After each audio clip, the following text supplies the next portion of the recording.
Hello, my little rougening friends. We're going to talk now about rights and responsibilities.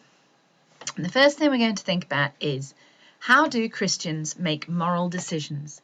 And there are four basic ways that they do this. The first one is they use their own conscience. Some people believe that your conscience is almost like you talking to God and God talking back to you.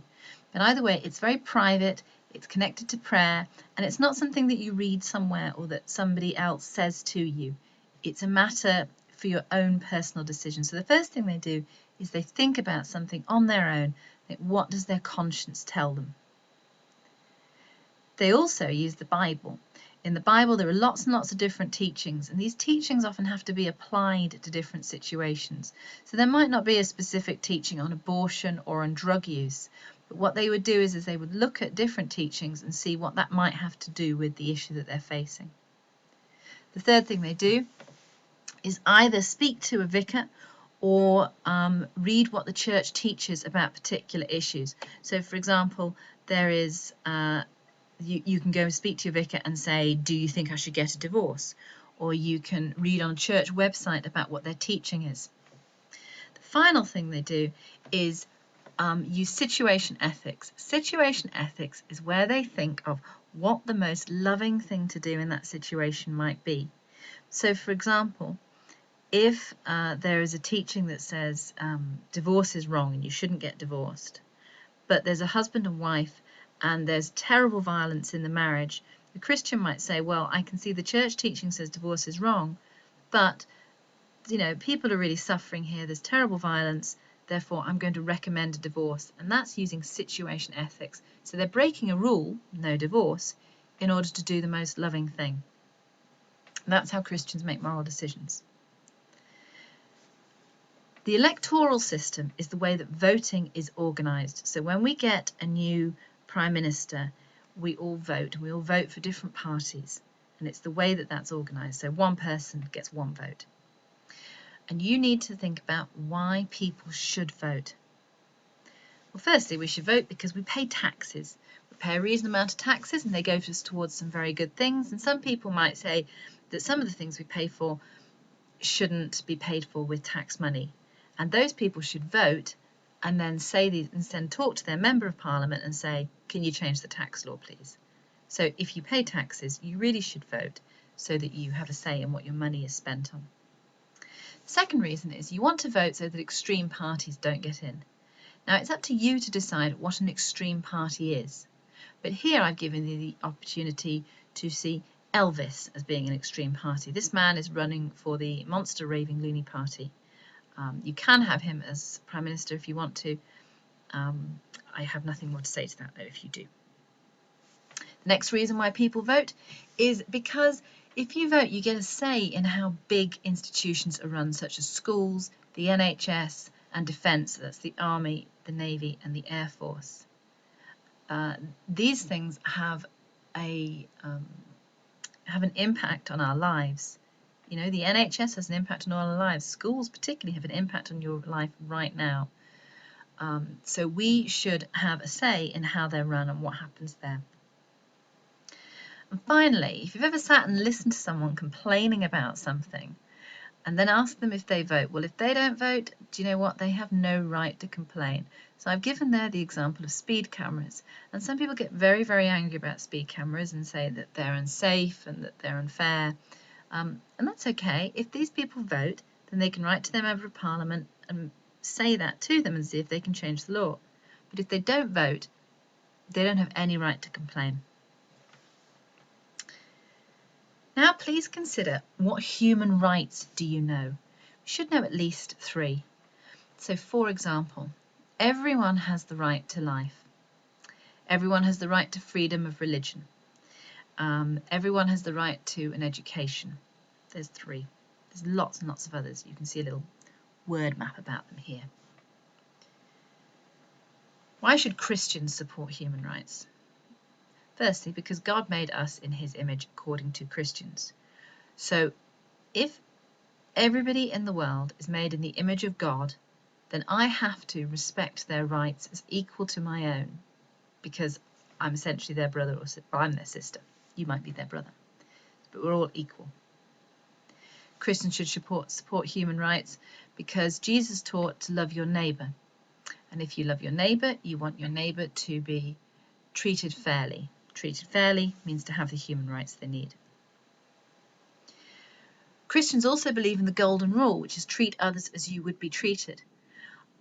If somebody comes and attacks me, I really want someone to save my life. Here's an example of some Sri Lankan civilians who are being attacked and they're asking for help. In their shoes, I would like someone to come and help me. If I were a Christian, therefore, I would have to say that we should go and help them because I need to treat them as I want to be treated. And finally, Christians should support human rights because of the last 5 Ten Commandments. If you look at the first 5 there, they're all about God and how we treat God. The second 5 are all about how we treat each other. And you see that some of these are to do with human rights. You shall not kill, it's a human right. You shall not steal, it's a human right. You shall not lie about other people, bear false witness, that's a human right. Thou shalt not covet means you shouldn't be jealous of things, but that often leads to stealing, leads to hurting people. So there's an awful lot in the Ten Commandments about human rights. Nevertheless, there are some human rights that Christians have an issue with. For example, some Christians believe that homosexuals should not marry, and some Christians believe that homosexuals should not adopt. According to human rights laws, homosexuals have the right to do both of those things, and so some Christians would disagree with those human rights. Some Christians might disagree with the rights of a Christian to marry someone from another faith. So here is a Christian, who's Chelsea Clinton, and she's marrying a Jewish man. And so some Christians would say you shouldn't be able to marry someone from outside your faith. You should only marry within your faith. Here's another example of a human right that Christians might have an issue with. These women want there to be Catholic priests that are women. Now, as you know, Catholics will only have male priests. Human rights say that you can't discriminate against someone based on their gender, so based on whether they're a man or a woman. And these women would say, you can't do that. You have to allow us to be priests, even though we're women, because those are our rights. The Catholic Church would say, no, we don't, because only men can be priests. Genetic engineering is when you change the genes of an organism. So you change it at its genetic level. And we do this to cure people. Sometimes we do this to select which people are born. That's called, and we do stem cell research as well. Right, genetic engineering can save lives and reduce suffering. So let's imagine that this baby would have been born or would have a terrible disease which later on would kill them. But genetic engineering can take that disease away and make it so that they will live a long and hopefully happy life. It doesn't involve anybody dying. It is simply mucking around with their genes, which are just at a tiny, tiny level. So you don't need to kill anyone. So that's another reason why genetic engineering is a good thing. It's monitored by law. So, for example, it's illegal to make human clones. And some people say, well, because it's monitored by law, we don't need to worry about it because nothing terrible will happen because people will obey the law. However, some people are against genetic engineering. For example, they say, we don't know what will happen if we do genetic engineering on humans and then they have babies and then their babies have babies and then maybe their great-grandchildren. Maybe there'll be something wrong with them. We don't know the long-term effects of genetic engineering.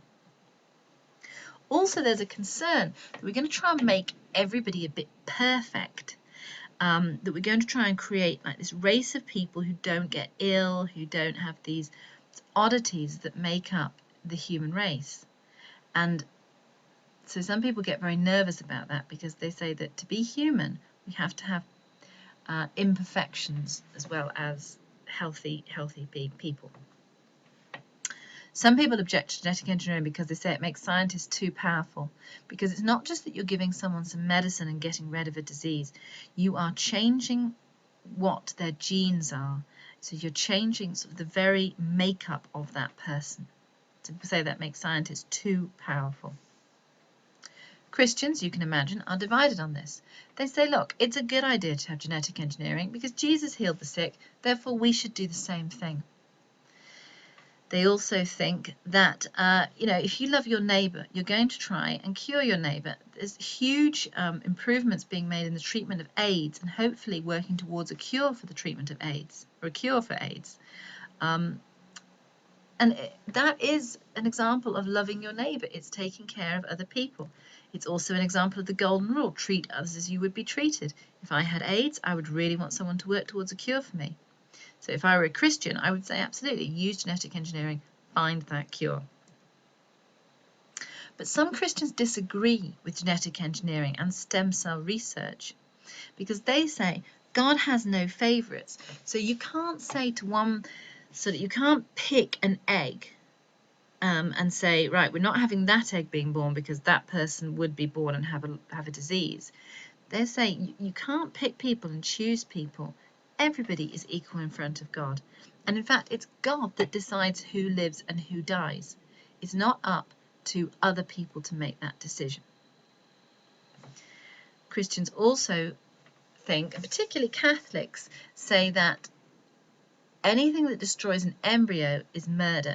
And you see in this little cartoon, these tiny babies are all going to the gates of heaven. And they're asked, if they were an abortion. And they say, no, stem cell research. So the point that's being made there is thousands and thousands of embryos are being destroyed. An embryo is a very, very small thing. So you wouldn't, if you and I looked at an embryo, we wouldn't know that eventually that would be a human being. But Catholics say just because they're small doesn't mean they're not alive. Life starts at conception. For this topic, you should also know this quote: "Whatever you do for the least of my brothers, you do also for me." This is from the parable of the sheep and the goats, and you can use this quote again and again and again. And it means, whatever I do to another human being, I am doing to God. So if I'm racist to a human, I'm racist to God. If I feed them, I'm feeding God. If I look after them when they're frightened and lonely, then I'm looking after God. And it's a really important teaching, and you can use it for pretty much any of the topics we've talked about. So do make sure you know all of these topics. All of these quotes. The Golden Rule, treat others as you would be treated. The Decalogue is a word for the Ten Commandments. Situation ethics is doing the most loving thing. So ignore the rules, do the most loving thing.